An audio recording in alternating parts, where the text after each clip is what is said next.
Thank you very much, Professor Koda. I also thank Georges for having me invited here today. It's a real pleasure to be at the starting conference of the damin project. And today I'm going to talk to you about the way the Banque de France plays a role into the evolution of the money supply in France. Because from a monetary point of view, the French 19th century history presents a succession of paradoxical traits which are not so easy to reconcile. First, the Banque de France epitomizes one of the two orthodox approaches with the Bank of England of the emerging central banking practices institutions. So you could conclude from that first trait that France was quite an advanced country in terms of banking and monetary structure. But at the same time, France as a whole was nevertheless considered as quite backwards, both in terms of money supply structure and banking institutions. So you have one of the model country in terms of central banking, and at the same time a country which is considered backward. And last point, which makes the whole picture even more contradictory, the country during the whole 19th century can be considered as the second global financial powerhouse, and even a backbone to financial stability, because it was its position to lend to the Bank of England in times of crisis, so as to alleviate the consequences of the crisis for the United Kingdom, but also for the industrial world at large. So how can we try to sort out these paradoxes? I think they are linked to three evolutions. First evolution is the share of banknotes into the money supply. This share did grow, but not that much. And one of the reasons why it did not grow more is that it was voluntarily limited by the Bank of France.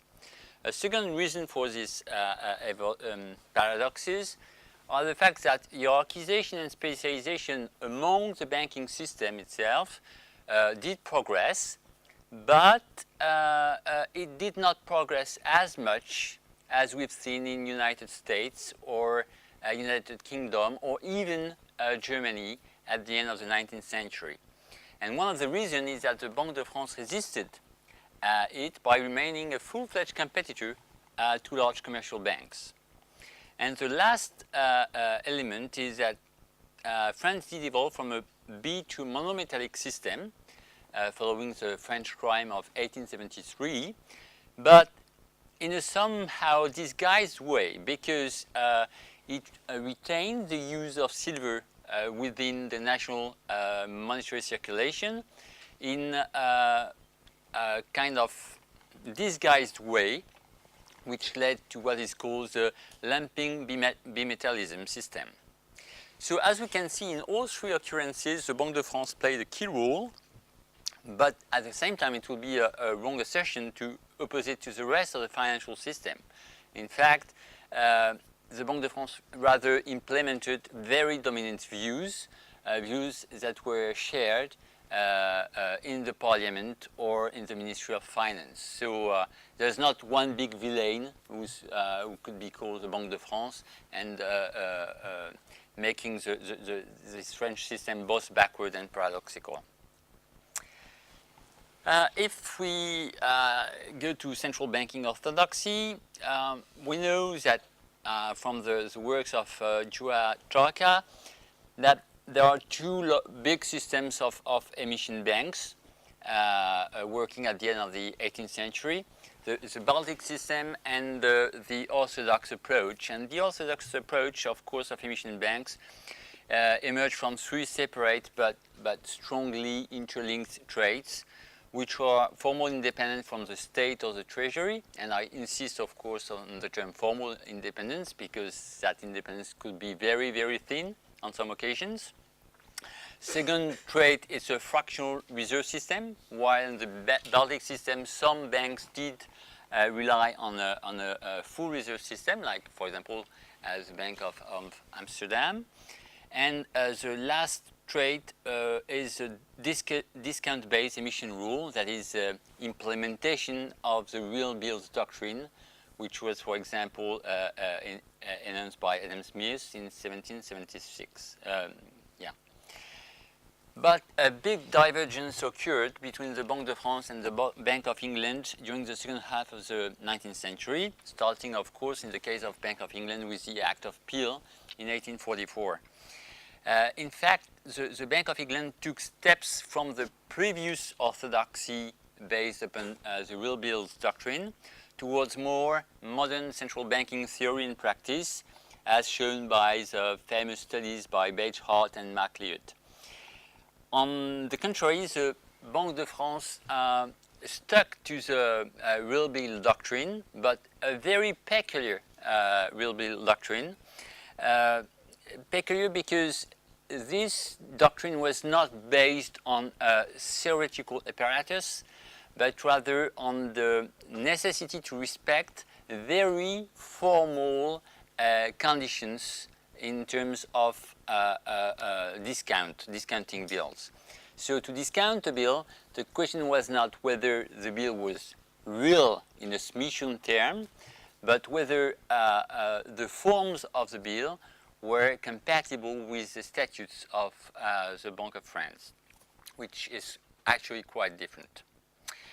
Here you have a picture of the money supply in France according to the traditional figures which were collected by Michel Saint-Mars in 1983. As you can see on this graph, the overwhelming part of the money supply over the 19th century was made of gold and silver, and still over 40% at the end of the 19th century at large, that is on the eve of First World War. So it really gives credit to that idea of a very backward country heavily relying on gold and silver. When you look at banknote circulation, you see that it developed quite slowly, except during a very short period of time, which is between the beginning of the 1960s and the end of the Franco-Prussian consequences of the war, that is 1873. But then afterwards, it's a kind of maximum. And the last point is the development of commercial banks' current accounts. And as you can see here, it has a growing share of the monetary supply at the end of the 19th century, but even then it's not really dominant as it was at the same time in United Kingdom, in the USA, or in Germany, to take only three big countries. The first problem is to get into a critique of these figures, and to do that we have to go back to some element of the French position. So first, France was second only to the UK as an international lender in the last third of the 19th century, which meant that its financial structures were developed enough to stand large and long-term credit to foreign countries and foreign corporations. So it doesn't go well with a backward system. Second, it also held the second net creditor position among nations and the second capital balance surplus behind the UK during the same period. So it was not on a coup par coup politics that it did loan to foreign countries, but every year a large amount of French capital was funneled towards foreign debtors. Third point, from 1952 to 1870, at the minimum, France was a kind of clearinghouse between gold standard and silver standard countries, as shown by Marc Flandreau. And the reason for that was it was a pure bimetallic country. That is, silver and gold had absolutely equal liquidative power, in the French system, and so you could always exchange silver against gold at the par according to the French legal rate, which was fixed in 1803. 4 point, the Bank of France lended gold to the Bank of England several times, and the most notable case was, of course, in 1907, when the big crisis which started in the US and reached the shores of Europe in a few weeks was alleviated in the case of Europe by the possibility for the Bank of England to draw gold from the Banque de France vaults. And last point, in the latest part of the 19th century, that is between 1890 and 1914, nonetheless was the variations of the Bank of France discount rate less numerous than that of the Bank of England's, which is an advantage in terms of stability for business and entrepreneurs. But also on average, the Bank de France rate was smaller than the Bank of England's. But does this account really for the terms of credit in France and in England? Not exactly, because on the other hand, the money market rates in England were lower than in France. So we have something which is quite special here. The difference between the money market and the bank first rate was more important in France than in the UK. And of course, one of the reasons for that in the UK is that in England, the Bank of England had several interest rates. Different interest rates according to the quality of the debtor. The best debtors will have a lower rate. In France, there was only one rate, okay? And so that rate had to take into account the fact that some debtors were not of prime quality, okay? So actually, the gap between the money market and the bank rate was bigger in France than in the UK, and so prime rates were kind of lower in the UK, and that's why the largest market for accepted bills, so international commerce bills, was concentrated in London and absolutely not in Paris. How to reconcile all these facts? A first explanation, of course, and that was a traditional explanation, is that France was a country of a slow industrial development with still very important rural agricultural basis. Of course, it's not false, but recent research has proven that on a per capita basis, the development of the French economy during the 19th century was absolutely at par with that of UK. So it's not a slower development. The big difference is in the nursery. That is, the demographic dynamics of the French economy was much slower than that of the UK or Germany, for example.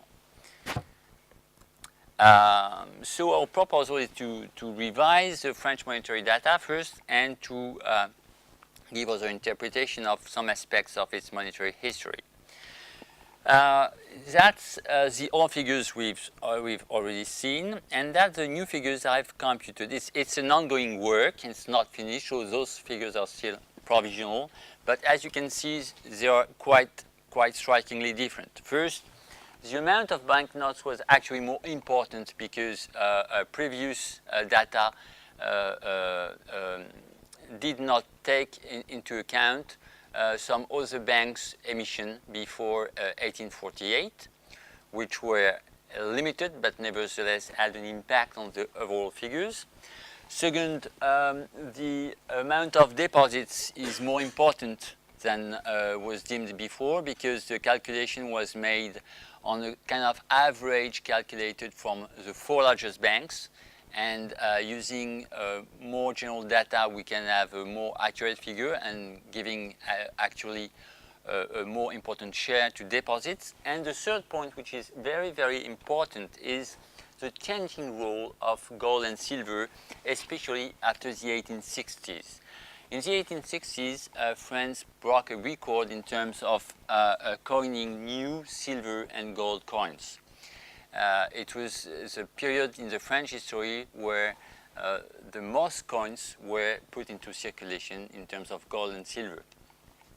It also means that a large proportion of these coins actually did not circulate for payments, but were used for hoarding as a store of value. And we can use a kind of natural experiment to try to understand why.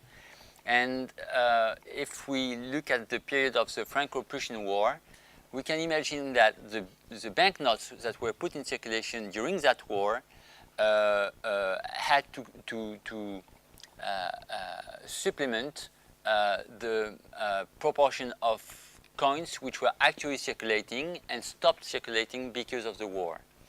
And if we do that calculation, we can consider that about half the coins in circulation were actually not circulating but hoarded.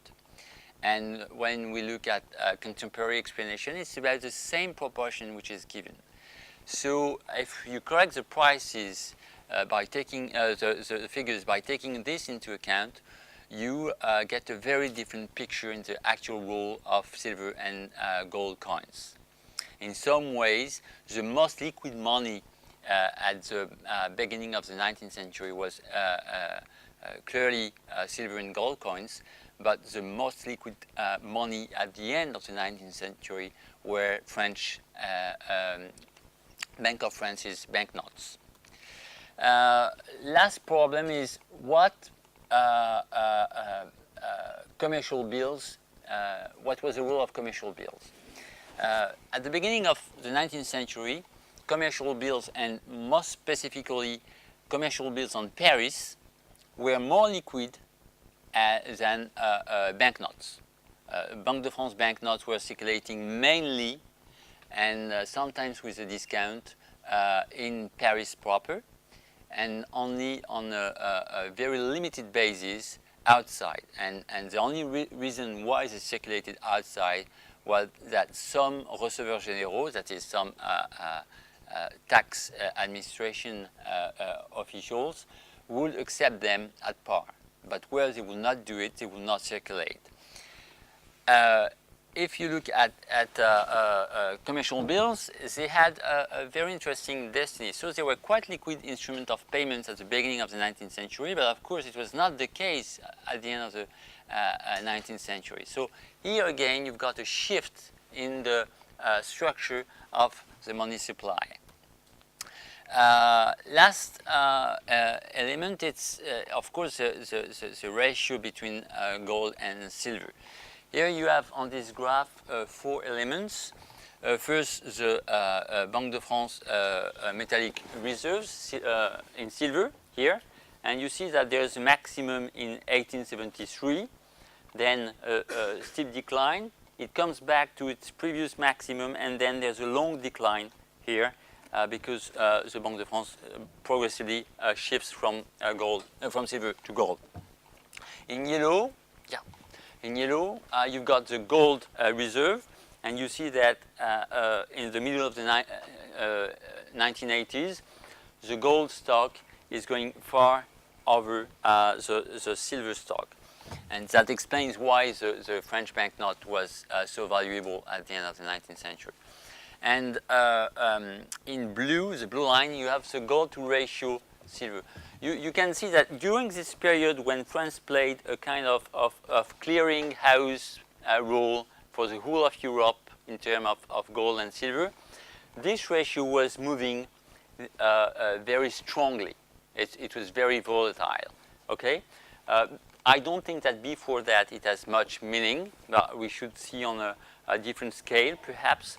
But then afterwards, the evolution is very clear in only one direction, that is the ratio of gold to silver increases. So that the last monetary transition is a progressive abandonment of silver as money. Here you have an example of the burst in banknote circulation in 1872, even 1873, and the fact that the bank had a very voluntary policy starting 1873 to reduce the total amount of banknote circulation by taking away the low denomination banknotes. Okay, so they are back afterwards on the long-term trend, you see?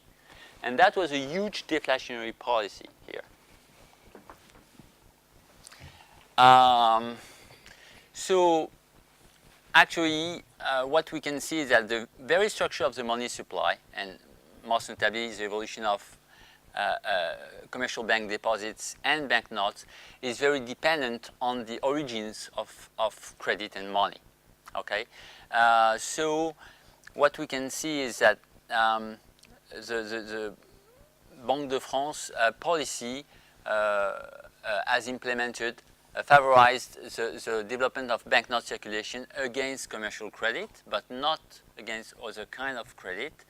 And at the same time, because it remained competitive with the commercial banks, it put a kind of limit on the development of deposits of these banks. So there was no money market proper. And Charles Rist in the 1930s goes as far as to say that there was no money market in France before First World War.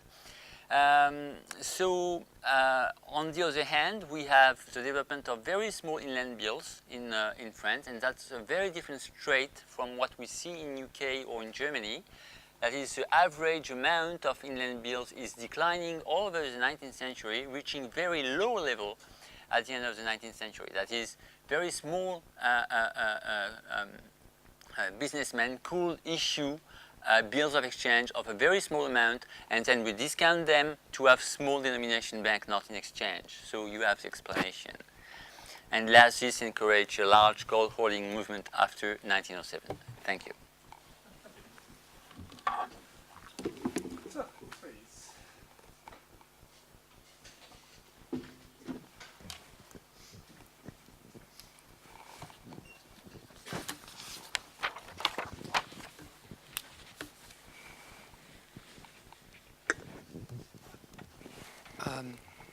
So first of all, I really think that this is a major contribution because you bring a lot of new things to the picture.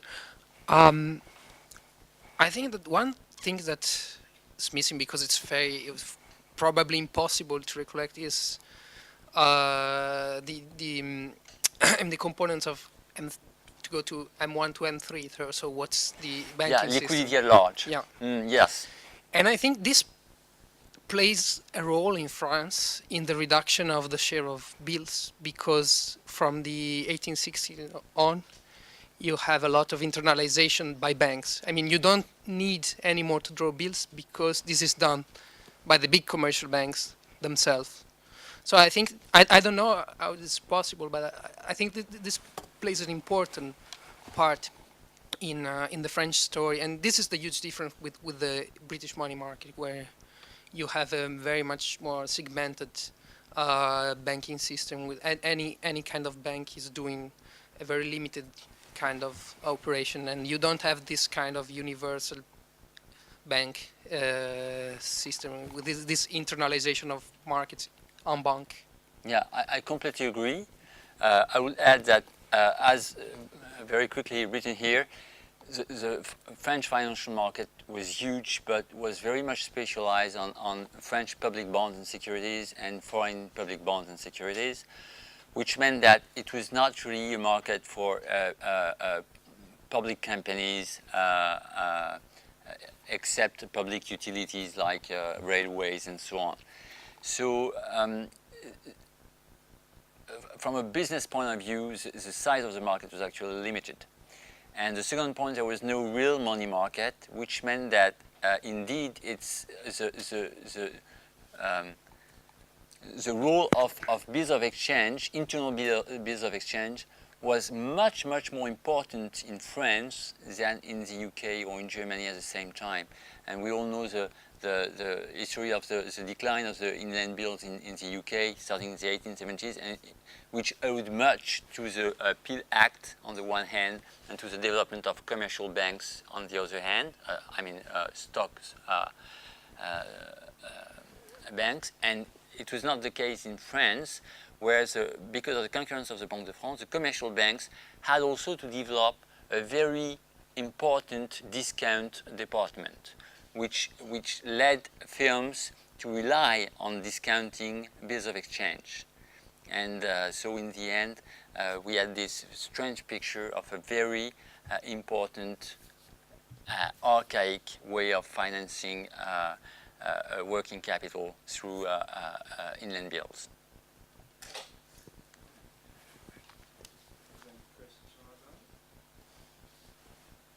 I would like to know the basics information. It's quite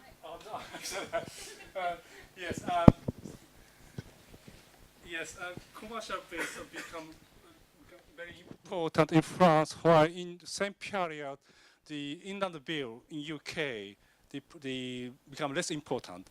Am I correct? Yeah, it really started to decline in the 1870s. Yeah. I know the fundamental knowledge, but I can expose in England until mid 19th century still local bank the existing independently, but in the latter half of 19th century the local banking gradually incorporated by the large bank, whose headquarters in London.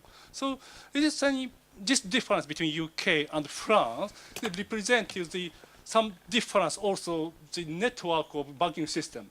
Yeah, there was a parallel evolution in Britain and France in terms of banking structure, but the big difference is that local banks were actually supported by the Banque de France, because the big problems of local banks in the UK was access to liquidity. And because this access to liquidity was concentrated on the London money market, because they were not in London, they could not access liquidity at a fair price. So they got incorporated into larger branch banks. It was not the case in France, because since the Banque of France developed a network, it was the largest branch banking network in France until the 1880s, because it was the only bank which had a branch in every French department by the 1880s. So it meant that local banks could access liquidity, that is banknotes, at a very low price into departments, that is, in the local provinces of France, which actually was a way to sustain local banks as a counteract against the concurrence of the large branching banks.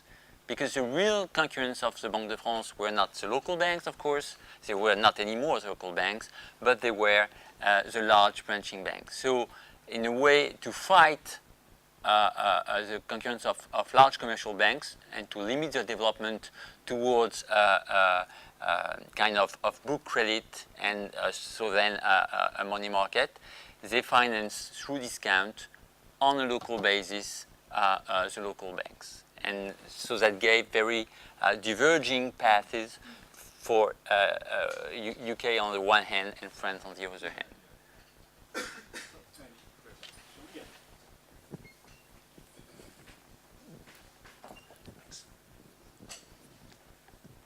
Thank you. It's a fascinating paper and a fascinating presentation as well.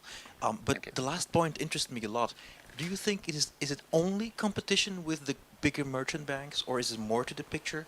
Maybe there is let's say, a developmentalist aspect to the Banque of France as well, in trying to. So because of those regional banks, what are they mostly engaged in? Is that deposit banking, or or is it? You've got two kind of local, no, not two kinds, but let's say you've got two main categories. The first category is banks becoming regional, that is larger than purely local, branching, but branching on a regional basis, and they tend more and more to become kind of deposit banks. And the second category is very local banks, and then they are universal banks actually, but on a local basis. What is that? They are universal banks. Universal That banks. is, they do long-term credit, either on a revolving basis I see, or. I see. And is that mostly for agriculture, or? Not really, not really, and even for agriculture, the main credit are done to people actually buying and selling agricultural products, not peasants themselves. Oh, I see. The big loans to agriculture are mortgage loans, Okay, I and see. they are not necessarily through banks. They can go through notaries, for example. I ask because in Belgium you have something similar and something very different. Belgium actually has a rather rich financial infrastructure Yeah. in the 19th century already. But then you see through specialization, funneling, channeling funding to a whole range of actors, whereas a lot of Belgian financial innovation actually comes from, well, again, necessity is the mother of invention, a liquidity problem, problems with deposit banking. So they engage in other kinds of businesses. Is this also in France going on? Or? There were some initiatives, but most initiatives failed. For example, it's very interesting that to see the first real attempt to develop a small business credit company, which was done by Léon C. and so on, for example, with the Banque Coopérative, failed very quickly in the 1860s. Another example is the first attempt to create a large agricultural bank, which was a subsidiary to the Crédit Foncier, and which failed. It failed because it actually did not lend money to agriculture. So the way it was done, and that's why the Banque de France is not the big bad guy. There was a kind of consensus on the fact that we should impose on the Banque de France some tasks for general interest. And so the Banque de France developed special, dedicated ways to help specific professions. And for example, when the Banque de France Privilège, the charter, was renewed in 1897, it was made compulsory for it to fund Crédit Agricole, agricultural credit. That's an example, but in fact you could multiply those examples, and so little by little was put into being a very hierarchical system in which very specific professional business banking structures were made dependent on the discount power of the Banque de France.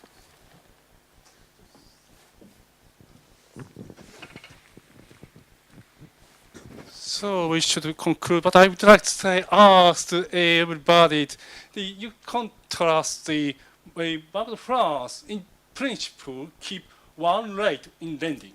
Yeah, While, only one rate. Yeah, yes. Yes. And while the Bank of England keeps several according to condition, which is more general case. Do you know anything? How about Belgium? They only have one rate. Oh, so how about Bank of Japan? Anyone don't know? Oh, so okay, so England is not purely national central bank, maybe. Okay, thank you very much.